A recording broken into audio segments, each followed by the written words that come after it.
बिस्मिल्लाहिर्रहमानिर्रहीम अस्सलाम वालेकुम। कैसे हैं आप लोग? उम्मीद करती हूँ बहुत अच्छे होंगे। आज बहुत ही मज़ेदार सी मीठी मीठी सी रेसिपी बना रही हूँ और वो है बादाम का हलवा। ये देखें, बादाम को मैंने भिगो दिया था और छील लिया, ठीक है ना। ये देखें, आप कप का साइज़ चेक करें। ये हाफ़ कप बादाम है, हाफ़ कप घी है, आप देसी घी भी ले सकते हैं, ठीक है ना। और हाफ़ कप सूजी है और हाफ़ कप ही चीनी है, ठीक है ना। अब यहाँ पर मेरे पास है ज़ाफ़रान, ठीक है ना, जिसे आप केसर भी कहते हैं। बादाम को मैंने क्या करा, भिगोए हुआ था, छील लिया। छीलने के बाद ये पीस लिया। देखें, अभी मैंने आपके सामने ही पीसा है इसको, ठीक है ना, पीस लिया।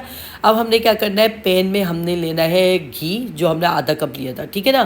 घी डाल दिया। अब इसमें आधा कप ही सूजी डाल देंगे हम। सूजी डाल के हमने इसको इतना भूनना है हल्की आंच पे, बिल्कुल दम वाली आंच पे हमने इतना भूनना है कि इसकी सूजी की खुशबू भी आने लग जाए, कलर भी चेंज, ऐसा हल्का हल्का सा कलर चेंज हो जाए। बहुत ज़्यादा डार्क कलर नहीं कर दीजिएगा, जला दे आप तेज़ चूल्हा करके। हल्की आंच पे भूनिएगा। कम से कम 7 से 8 मिनट तो लगते ही हैं, बल्कि 10 मिनट लगा दें आप। लेकिन क्या, सूजी जब भून जाती है ना एक दफ़ा, बहुत ही अच्छा जायका देती है। तो यहाँ देखिए, सूजी हमारी अच्छे से भून गई थी। हल्की आंच पे हमने 8 से 10 मिनट तक भूना था। अब इसमें डाल दिया है हम पानी, ठीक है ना। पानी हमने ये जो ये वाले कप थे ना, ये 2 कप पानी मैंने डाले थे और 2 कप पानी डाल के हम इसको अच्छे से दोबारा से मिक्स करते जाएंगे, ठीक है ना। मिक्स करते जाएंगे ताकि ये अच्छे से पक जाए, ताकि चीनी व सूजी और ये जो पानी है ना, अच्छे से यकजान हो जाए और सूजी पानी को जज़्ब भी कर ले, ठीक है ना। अब इसमें डाल देंगे थोड़े से ये केसर, यानी कि ज़ाफ़रान डाल देंगे, ठीक है ना। ज़ाफ़रान से पानी के साथ पकेगा ना, और भी अच्छा टेस्ट आ जाएगा। ये देखिए, इस तरह से हमने इसको ज़ाफ़रान को भी मिक्स करते जाना है। बस इसका भी यही काम है, बस हमें इसे मिक्स करते जाना है, पर हल्की आंच पे रखना है, ठीक है ना। बहुत तेज़ आंच नहीं करनी है। ये हल्की आंच पे ये सारी सूजी पकेगी। अब देखें, ये सारा भुन चुका है, पानी खुश्क हो चुका है पूरा। देखें, ये सूजी जो बिल्कुल भुन चुकी है, ये देखें सारा बिल्कुल सिमटने शुरू हो गई। अभी ये सिमटा नहीं है, सिर्फ अभी भुनी है, ठीक है ना। अब हमने इसमें क्या करा, चीनी डाल दी, ठीक है ना। चीनी आप देख लीजिएगा, कम और ज़्यादा अपनी मर्ज़ी का। अगर आपको ज़्यादा खानी हो ना, आप मिठास चेक कर लीजिएगा, तो आप बढ़ा दीजिएगा।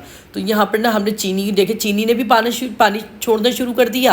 और फिर अभी ये भुनना शुरू हो जाएगी तो दोबारा से सिमटना शुरू हो जाएगी। इसको बस मिक्स करते जाए, चम्मच चलाते जाए। देखिए, ये जैसी भुनना शुरू हुई, सिमटना शुरू हो गई, तो मैंने क्या करा, इसके अंदर ये ही वाला जो कप था उसका 1 कप दूध डाल दिया है। दूध डालने के बाद भी इसको दोबारा से पकाना है हमने, ठीक है ना। चम्मच चलाती जाएगा। अब ये दूध, सूजी जो है ना, सारा दूध भी पी जाएगी, सारा दूध जस्ट कर लेगी। ये देखें, इस तरह से सारा भूनते भूनते ही देखें, हल्की आंच पे ही रखिएगा, थोड़ा तहम्मुल से सब्र से पकाए, बहुत मज़े का बनेगा, ठीक है ना। देखिए, दूध भी सारा सूख गया।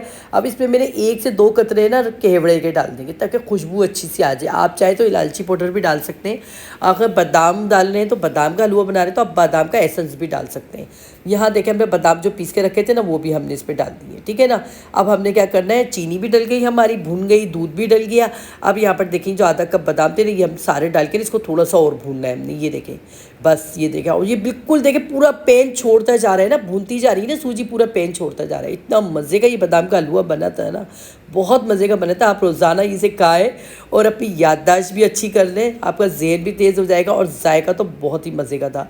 तो यहाँ की रेसिपी अगर आपको ज़रा सी भी पसंद आई हो ना, तो वीडियो को शेयर कर दें, लाइक कर दें, कमेंट्स कर दें। जो न्यू है देखने वाले, वो लाजमी सब्सक्राइब कर दें। तो आपकी बहन को ना बहुत सपोर्ट की ज़रूरत है। प्लीज़ प्लीज़ प्लीज़ मेरे चैनल को ज़्यादा से ज़्यादा फॉलो करें। तो मिलते हैं नेक्स्ट वीडियो में अच्छी सी रेसिपी के साथ। अल्लाह हाफिज़।